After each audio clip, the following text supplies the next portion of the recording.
Hey, this is Paul Bain. It's GreatDad.com, the website for fathers, because dads don't always think like moms.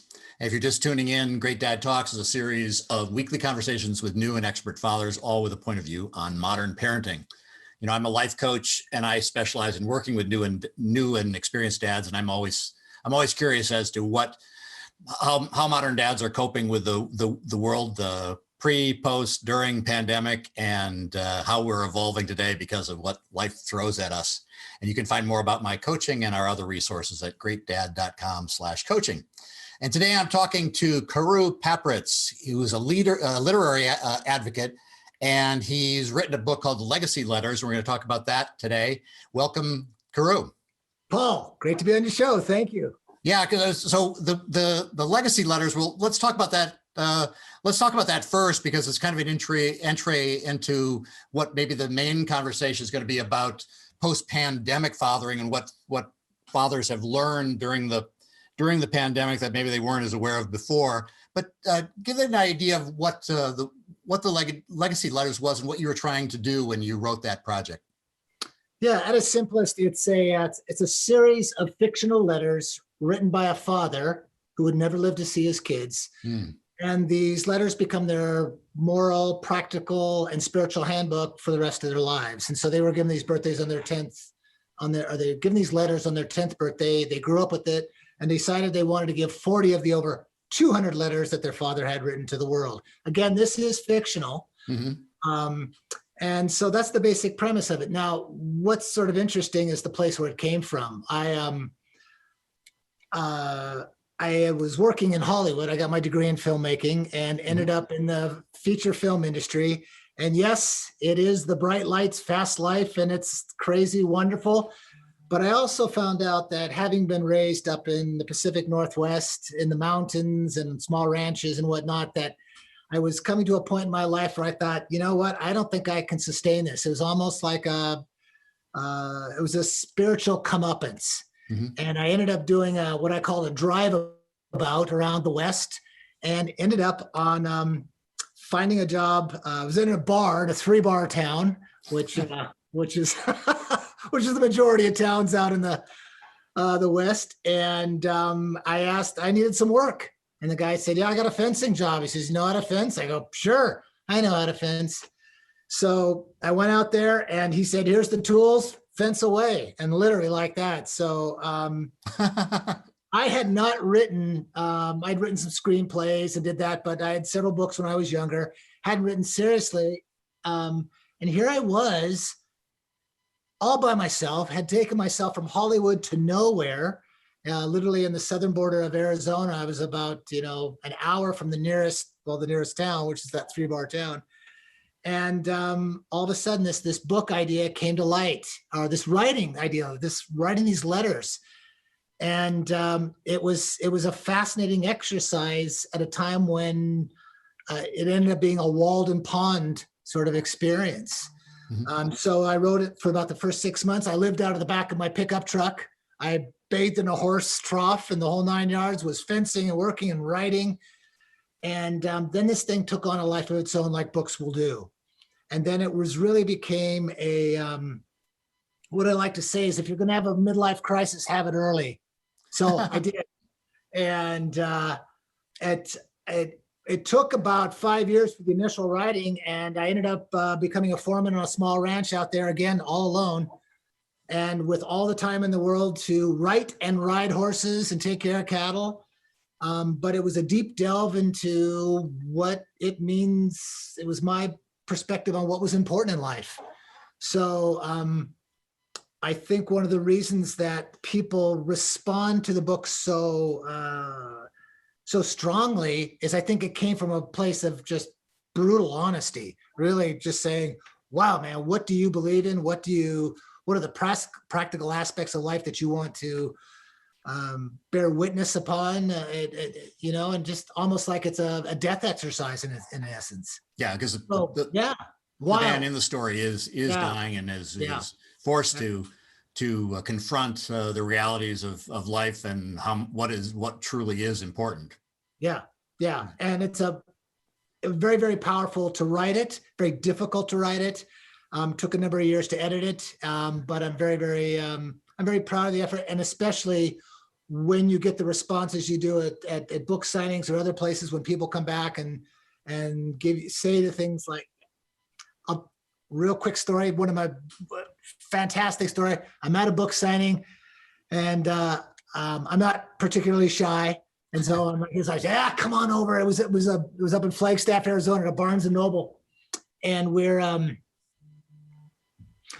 it was very slow. And so I said, "Oh, please come with a mother and son. Come on over." And they came over, and she's like, "Well, what's your book about?" And I said, da, da, da, da. And she goes, "Oh, that's very interesting." I said, "Oh God, let me pull the interesting knife out of my back," And I said, "Okay, look, I'm going to do something I've never done.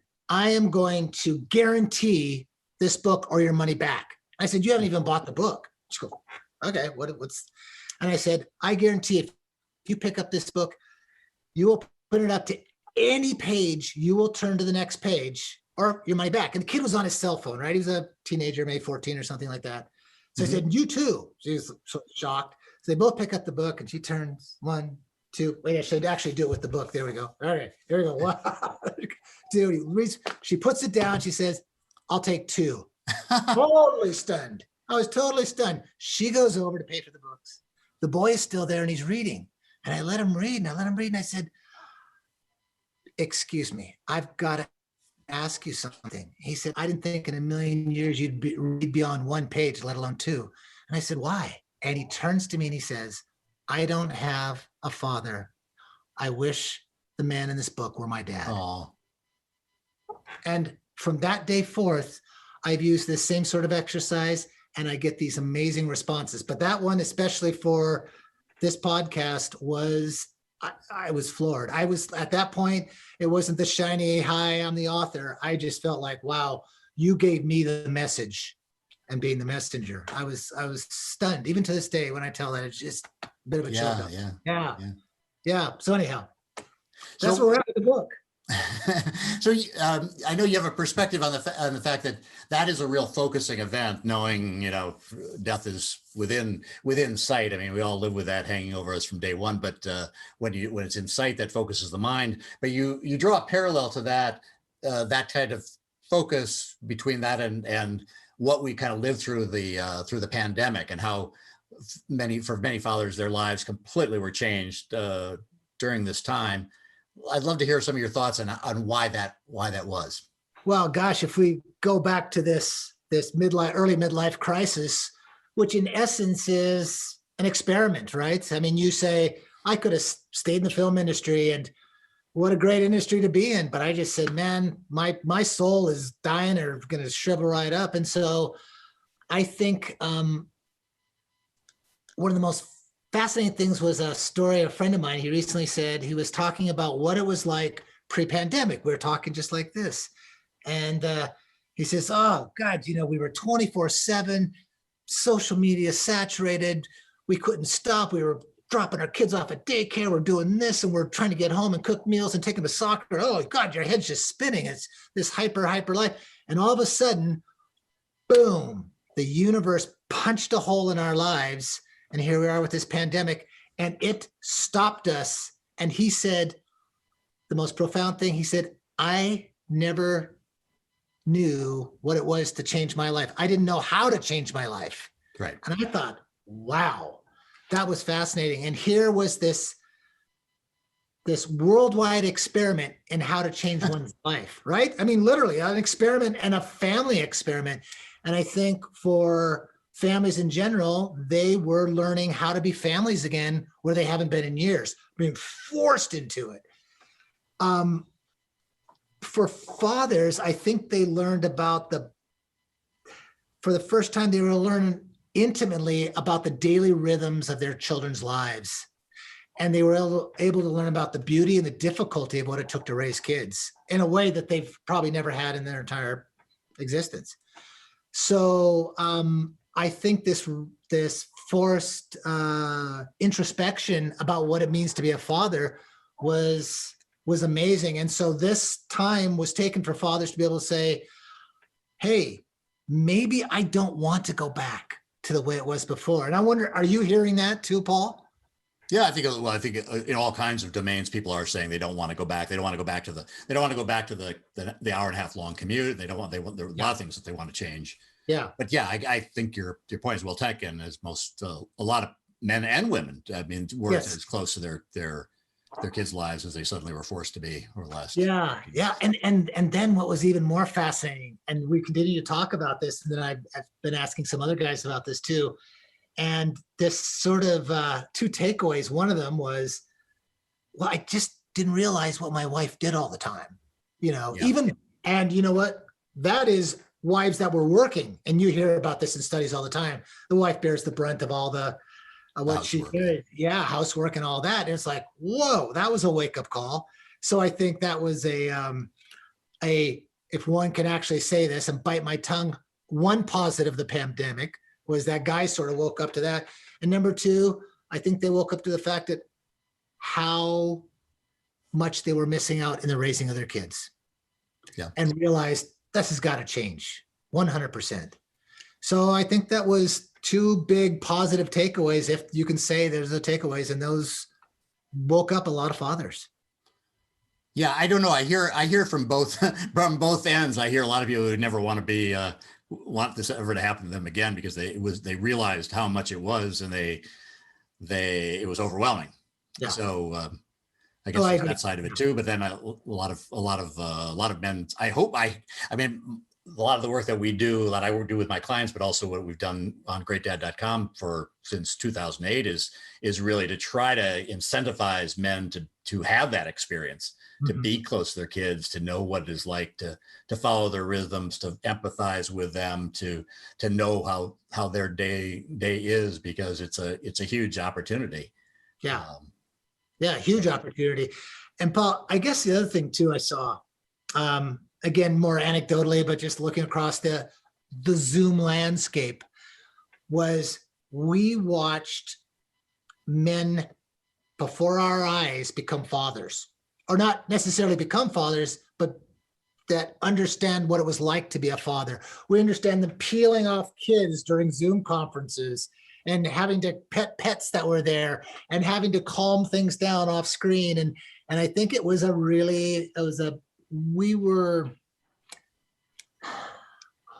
unveiling that thing that men don't do very well, which is sort of open up to each other. And here we're trying to be dads while we're trying to work. And that's a combination that I don't see a lot of dads do. And we were watching it live.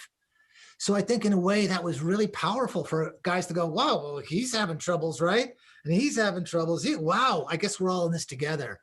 And just I think you're right. I mean, in some strange way, even though it's all over Zoom and all over video, that there was a certain amount of humanity that was able to be communicated, because we had to let down our guard and let people into our living rooms, rather than arrive in our office in our bright shiny car and our bright shiny clothes and sit at a desk and pretend we're something for 60 hours a week that we're really not when we get home. Yeah. Especially for men.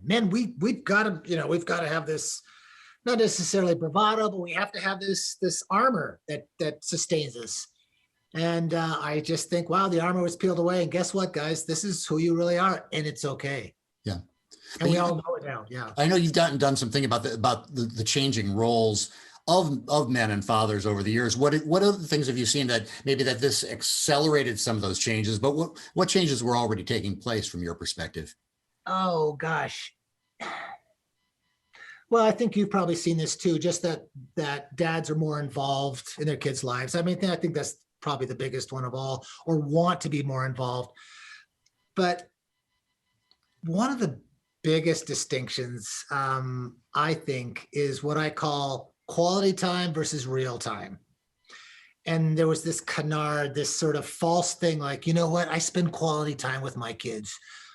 I take them to Disneyland. I take them to these things. And I'm going, buddy, they don't care. They really don't. They want you to spend real time with them. They go, well, I do. I spend this the amount of time I can spend with them. I go, no, you don't get it. Real time is just, it doesn't matter. It can be 2 minutes. It can be 2 hours. But what it is you're there with them. at any given moment for whatever reason, and it doesn't really matter what it is. It doesn't have to be this buy-off type of thing for quality time, which is in our quantitative world, we have to say, well, I gave them X units of right 14 days. That should be good enough to sustain. It's the classic anniversary. Bought my wife 30 roses. That's I got 30 points for the year, right? Yeah.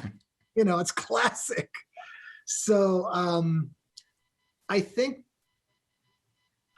that's an area that I've really pushed in all my discussions with other men in similar situations or similar podcasts, is talking about this real time. And I said to guys, do the chores together, walk your talk, really show them what it's like to be a guy, the best of what it is. I think one of the biggest things is how you treat your spouse in front of your kids. This is a huge one. My dad, he was a geography teacher. He was a ranger. I was brought up in national parks as a kid, yet my dad, for all of his sort of Hemingwayness, he came home and he helped cook. And as a consequence, all my brothers and I cook for our families, and it's not a big deal. And people come in and they're, oh my gosh, you're cooking? And I go, yeah, that's what you do to help out. And so kids, right? And so kids see that as a natural consequences. That's modeling. That's the nice way. That's the educational way of putting it. I like to say, I walk my talk. And so my son sees that. And so he cooks now, and, we're just carrying on that tradition. But I think walking the talk of how you treat your spouse is another aspect. I think that's been changing too. Yeah. The more the sharing of the household burdens, and it teaches fairness. I think it's huge. I'm a big fairness fan. Let's try to all carry the load together and cooperate together as a family should. Yeah. Yeah. Yeah, I know the women all often give men a bad rap, is that we will take on 50% of the load if they nag us to do 50% of the chores, but we don't step up and notice the garbage needs to be taken out. But I could say that that's equally true for my 17 and 21-year-old child who are living in the house. They're great if you say, could you please help out with this, but they don't necessarily jump right to it. So back to the masculinity thing, because this is an issue that comes up with my coaching clients, especially the younger men who are searching for what masculinity is. And they, I don't know what the answer is here, and maybe you can help, and maybe we can just talk about it. But they get confused between what are considered masculine values of their own, whether that means watching a football game or going fishing or something like that, versus what they consider feminine roles. That's one part of it. But then there's a whole bunch of things that they put in the masculine bucket, like assertiveness, for example. And I'd be curious as to what your feelings are about that, because you've done a lot of manly things. You worked in building fences. I've never done that. That's, what do you think that our core male values that are necessarily male values that are not female values? Or when we talk about male values, are we talking about just that are human values that men need to get more of? Yeah. Wow. Sorry if that's long-winded. No, it's not even long-winded. It's really a core issue, isn't it? Especially in this day and age. I remember a few years ago, I was, before I was married, this was a few way back in the time machine. And a friend of mine and his girlfriend came over, and we were going to go out that evening. And I just said, hey, Rob and I are going to go play pool. We're going to go down to the local bar here. It's a walk down, and we're going to grab a couple beers, and then, you girls could talk, and then we'll make us dinner, by the way. Yeah. Just bite my tongue. No, I wouldn't say that. And I said, she said, the gal, his girlfriend said, oh, that's so nice. You guys are going to go bond. And I go, no, we'll play pool and have a beer. It's like, right. Don't call it bonding. We're going to go be guys and have a beer and play pool. Please don't call it bonding. It's almost like emasculating, trying to make it something that should be a very, very normal thing for guys to get together and be guys. And doesn't necessarily have to have beer or pool, but just those things where, I mean, look at how we did that, right? I said, hey, you girls can go and talk. What's the natural thing? Girls get together, they talk. Do guys do that? No, they need to go do an action. And that's why when I go and have buddies of mine, I have a climbing group. It's down to 2 other guys. We're on our 35th annual climbing reunion. I've been rock climbing for that long. It's turned into a eat lots of steak, drink lots of stuff around the fire and talk, and you have to get in one climb, whether it's 20 feet, 10 feet, or 5 feet above the ground. But it's that talking while you're moving. It's talking while you're doing something as opposed to just talking for talking's sake, and or being around a campfire, which is a whole nother meditative force. But I just think guys do better when they're doing something, because isn't that what we do? I mean, isn't, well, yeah. I guess that's the question. I think is that what we do, or what we say we should do, because that's how we've been defined to do it. And I guess I'm eternally confused over what is a male thing, like a masculine thing to do that doesn't somehow become stereotypically masculine versus what is naturally masculine. So, that's a really good. Because I know, like, for example, in the parenting world, there are things that fathers do that are different than moms. Like the classic one I mentioned all the time in the show is the rough and tumble play study that showed how men will toss their kid on the bed and throw them around, and that actually socializes the child. It gets them used to risk without having there being real danger involved. So that's classically masculine or male gene oriented. Whereas some of the other things, like the fact that I cook, does that make me a feminine? Is that a feminine activity, or is that inherently masculine? Because there are a lot of great men cooks too. So we probably can't solve this one, but it's curious, because like when men ask me this question, like, what do I need to do to be more masculine? I mean, it could be Hemingway masculine or some other kind of masculine. Yeah. There was this, I haven't done it in a number of years, but there was this sort of a prayer or recitation I would do with my son when he was very, very young, kindergarten, first grade, second grade. And I would say, what type of man do you want to be?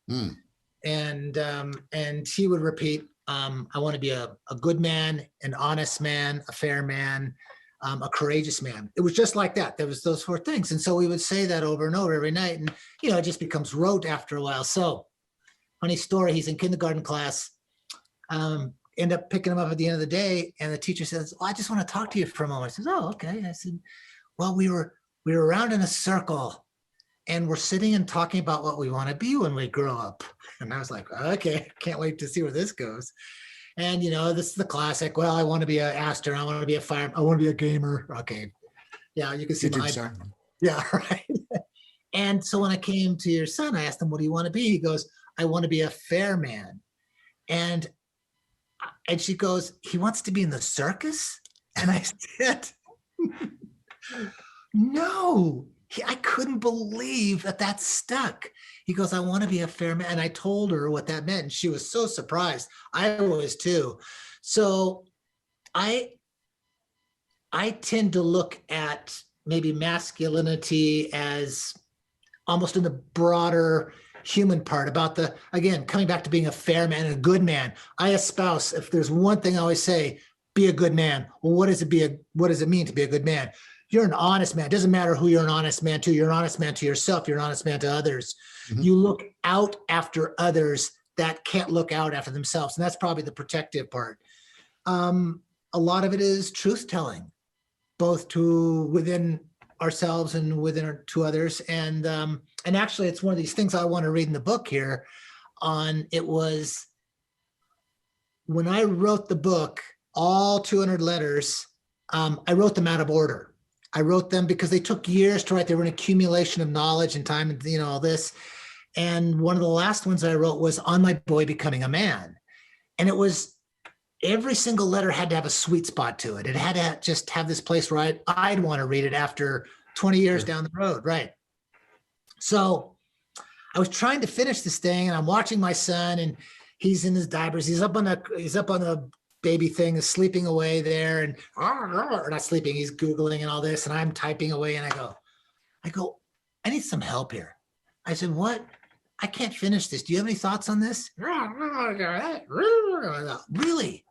You mean you want me to write this letter to you? I finally found the way to do it. And I was able to wrap up the letter. It really, really focused me on, I better get this right, because if I died tomorrow and if I finish this letter, I want him to use this as a template for the rest of his life. Mm-hmm. So, could I read a section? Sure. Yeah, sure. Oh yeah, because I think it speaks to what you're talking about. And it's something that's, so this is one part of it. He goes into a number of parts of what it means to be a good man, and what type of man should you be, my son? A good man. Above all else, strive to be a good man. And you do not become a good man overnight. Much like a big, solid Douglas fir, you must learn to withstand all manner of wind, rain, lightning, sun, and even fire, year after year after year, and still stand tall and true. A good man in your papa's book is a great man, one who constantly strives to be the best of men to himself and to others, because the world can never have enough good men. And what makes a good man, my son? A good man is being fair in both your words and your actions. When you admit being wrong and then right that wrong.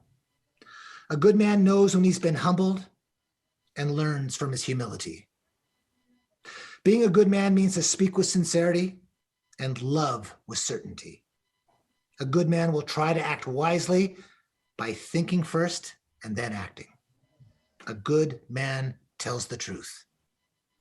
A good man lives for the joy in life and the happiness of being alive, not shackled to the wants of the future or the regrets of the past. A good man defends those that cannot defend themselves. And a good man knows the difficulty of being a man, knowing the fall from grace is always near at hand, and thus is always striving to make himself a better man. Mm-hmm. Does that help? You know, there are a lot of values in there that are central to manhood. I think the one that resonates the most with me, because I know it is central to our genetic makeup, is the protector, the protector role. That comes out in a lot of different modern ways, not necessarily fighting off the lion behind the tree, but in a lot of other ways that men protect their families. Not to say the women don't do the same thing, but men do it in maybe a different, more hyper vigilant kind of way. Oh yeah, by far, right. Yeah. Yeah. And I think to bring that back, I think there's been, and you've probably encountered this in your talks, and what you do is like you said, there's this confusion about what it means to be a man. I think there's this, and especially among the younger generation, they're saying, well, am I Hemingway or am I, yeah. I don't know what the opposite of that is. Or am I a Metro male, or is it okay to be both? Well, Hemingway wore dresses, so I guess you can. No, his mother dressed him in dresses. He didn't wear dresses. I don't know. He may have done that in private, but all we know about is the kid. and I love Hemingway, so what does that make me? No, but I think that's the confusion is it's okay to be a guy. It's okay to, right? Yeah, well, right now, I think there's a lot of talk about toxic masculinity, and that falls in my mind, that falls in the bucket of the demonization that we're doing of all types of people that we've decided suddenly are historically incorrect, and it's throwing the baby out with the bathwater. Masculinity in itself doesn't have to necessarily be toxic unless you take some of the parts of the masculinity and do them to such a degree that it does abuse other people or whatever. But I don't buy into the whole idea that masculinity or being male is in itself a negative thing or a bad thing or an evil thing or anything else. I think we can still be men and not be bad people. Bad people, yeah. Well put. No, I like that. And yeah, you're right. You have to separate what is the toxic part. And I think that's probably part of the confusion. It's funny, things that are so basic, like, I know this sounds funny, but teaching my son how to shake a hand. And it's funny, I said, you look them in the eye and you give a good firm grip. You don't have to overdo it, but don't underdo it. And it's just, well, and he gets it now. I mean, after all these years, and one can say, well, that's that masculinity thing. I go, I got to walk the talk that I know how to do best. And if this is part of what I deem as someone showing respect to others, if opening the doors, some of these old-fashioned versus timeless, I'm a big stickler for that. I'm a big stickler for timeless values versus old-fashioned. And if someone doesn't want the door opened and they say, please, that's okay. And I go, out of respect, that's fine. Yeah. So, yeah. Well, Yeah. I've got a girl, so I'm very aware of how some of those things aren't necessarily. That's another one of those I would put in the human value bucket. Like I taught my daughter, as a man, I will always open, like, somebody of my equal age or an older person or a woman at my equal age, I will open the door for them. But that doesn't mean that I'd be offended or that I would think it was bad if a woman opened the door for me. And, No. and women also need to understand that they're not princesses. They can open doors, and that's just a human value. Likewise, shaking hands. I mean, that's a classic business trick that every sex should know. Is you go to a room and you meet a bunch of people, you get out of your seat and walk over and give them a handshake and make them feel welcome. Yeah. That's works for both sexes.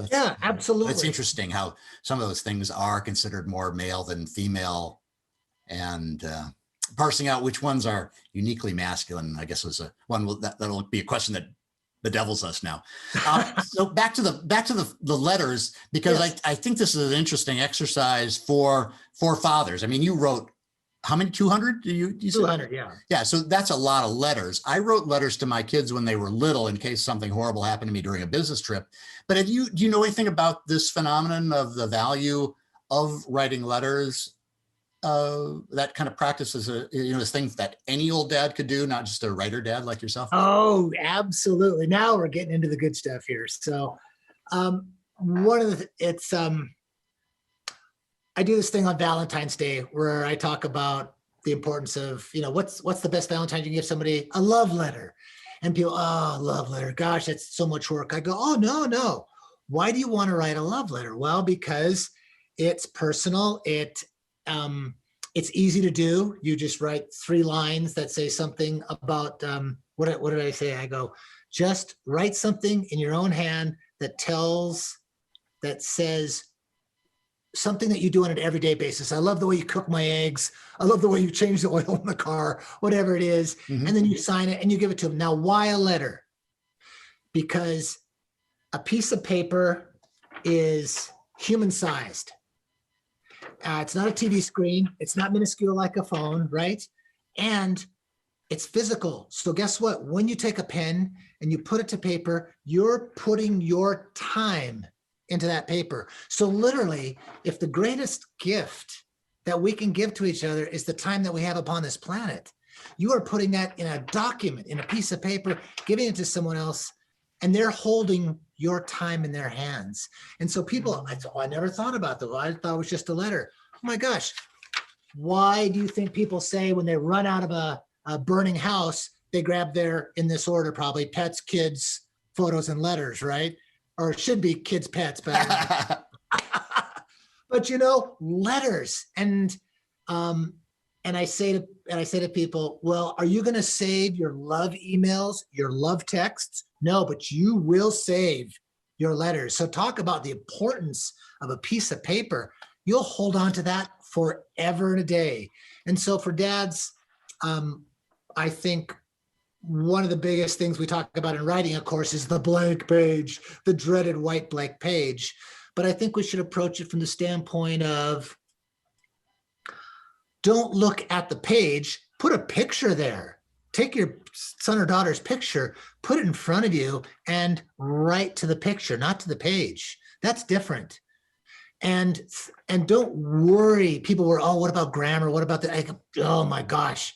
Just take one thought that you have. You look at that person and say, I want to tell you this right now, as if I only had one more day to go. And you will write, and you will write it. And it will be profound. It will be beautiful. It will be in it'll be in your hand, right? It'll be in your penmanship. So let's talk about some of the prompts you could use for that exercise. I mean, why do I love you? What do I love you? What do I love about you? What do I want to tell you today? Yeah. What is coming up? There are so many different ways you could start that letter. None of them are wrong. I mean, anything that gets you thinking and gets you to put something specific down, I think is the key, rather than just saying, dear, dear honey, I love you, which is better than nothing, obviously. Yeah. No, I think you're right. I think the more general it is, the scarier it is. It's almost like if I was doing the exercise like you're talking about, I would say something like, if you were to take your child out on a walk right now, what would you want to tell them on the walk? And it's funny how that focuses people, right? It's sort of, oh, it's a thing I know how to do. Like, instead of saying, I want to tell you something about what's the most important thing in my life. And you're like, oh, your mom and the dog, the whatever. No, it's an action thing. Back to action. We know action. If there was one thing you would want to repair, what would you want to repair? Well, I mean, that's not good. But what tool? There we go. If you were going to say, hey, I have this tool, and why is it important to use? Why is it important? Why is a screwdriver the most important thing in my life? Well, because you could do this, this, and this with it. I think it's sort of and then I think it allows one to sort of keep going. Yeah, so, I think if you knew you were going to do 200 of them, or if you started that habit and within a certain number of them, you'd start getting deeper and maybe more philosophical, as you did. I think so. Yeah. Project. Yeah, I talked to a woman the other day whose husband sadly died in a car crash, and she was distraught beyond belief during the period. But after the grief and some time passed, and was able to put that away, her biggest sadness was that he had not written letters to her and to their children, and that there was some small letter that he had left for her, or he had written to her shortly before or something. And she read that letter over and over again, but it really brought home what you're saying is there something permanent about that written record that is really meaningful to people in grief. That is, I guess a letter plays a lot of different roles, but in the case of your unfortunate surprise, death, it would be very meaningful to your heirs. I know my own father, he had congestive heart failure at 62, died at 67. He had 5 years to prepare and when he died, I was kind of surprised there was no letter. No. That was not something that he had thought about to write and didn't get around to it. We had many conversations during that time period when we knew that time was short and meaningful, but I would have, that would have been very meaningful to me in my grief. So.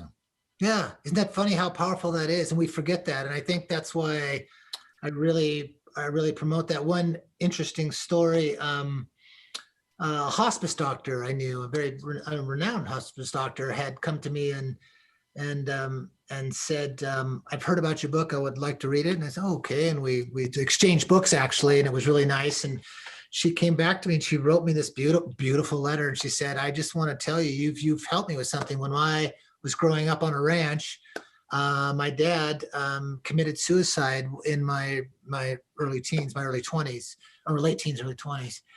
And he never left a letter. He never left anything behind. And I've been looking for one all these years. And she said, I wanted to tell you, I found his letters. And I said, you're kidding. This is remarkable. She says, I found the letters in your book. And once again, back to that type of thing where you're not the author anymore. You're just the messenger. I was floored. I was absolutely floored to this day that meant so much to her. And to your point, how powerful a letter is that the want of this single piece of paper, God, it could say nothing on it except just to see the handwriting that was there, that was part of who they were on that piece of paper, even more so than a video. No, sure. And that's really something. So maybe we should do something and get work together on helping fathers get these legacy letters together. Yeah, I think that's a very worthwhile project, and I encourage people to take the time to write one of those letters. For God forbid that there comes a day where they don't have you to write it out for them. Yeah, yeah, absolutely. Yeah. So it's been yeah. it's been fun talking about a wide range of subjects with you today, Carew. I appreciate your time. We didn't get into talking about your role as a literacy advocate as well. Is there a website that people can go to see your work in that area, or is it the Sure. Legacy Letters? Yeah, go to thelegacyletters.com. You can also check out Carew Tube, which is my YouTube channel, which is really fun. And I probably not a lot of time, but real quick, I love to do these videos. They're called the I Love to Read series. So I'll take my book like this. I'll be on the back of a horse. Of course, it's got to be a horse, the first one. I love to read and I love to ride. I'll spur the horse. Woo, off we go. So I've done, I don't know, 70, 80, 90 of these, and I'll do it. I'll be river rafting or fly fishing or climbing or in front of Space Needle or the Roman Colosseum. And it was a whole series of things. I still do it to this day. And it gets kids excited. Like, what is this guy doing? He's reading and he's doing this or playing putt-putt. I mean, things like, it's so funny. Driving go-karts is another one. So there's this whole series. There's lots. And there's the other ones, which is the first ever book signings. And that ties directly in the book where I sign books on top of volcanoes and glaciers. And they're the first ever book signings of their kind. And the reason for that is because I wanted a way to walk the talk of the book and show how to live life to the fullest. And I try to do that through these things where I'm outside and I can just do these really fun events. So well, that's just great because it kind of destroys that dichotomy of being a thoughtful reader person versus an active person and blends the two so kids don't get the wrong messages in our culture. But you don't want to be too thoughtful right at that age. You want to have fun too. Yeah. Right. Yeah. All right. So it's CarewTube on YouTube and The Legacy Letters. And I'll put that in the show notes. It's been a pleasure talking to you today, Carew. Well, thank you so much. And thank you for the work that you do. That's great. I want to learn more. I want to talk with you more about that. And happy Father's Day. Okay. Thank you very much. All right. So thanks. This is Paul Bance at GreatDad.com. If you're interested in our coaching services for new and older dads, you can find more at GreatDad.com/coaching. We'll see you next week.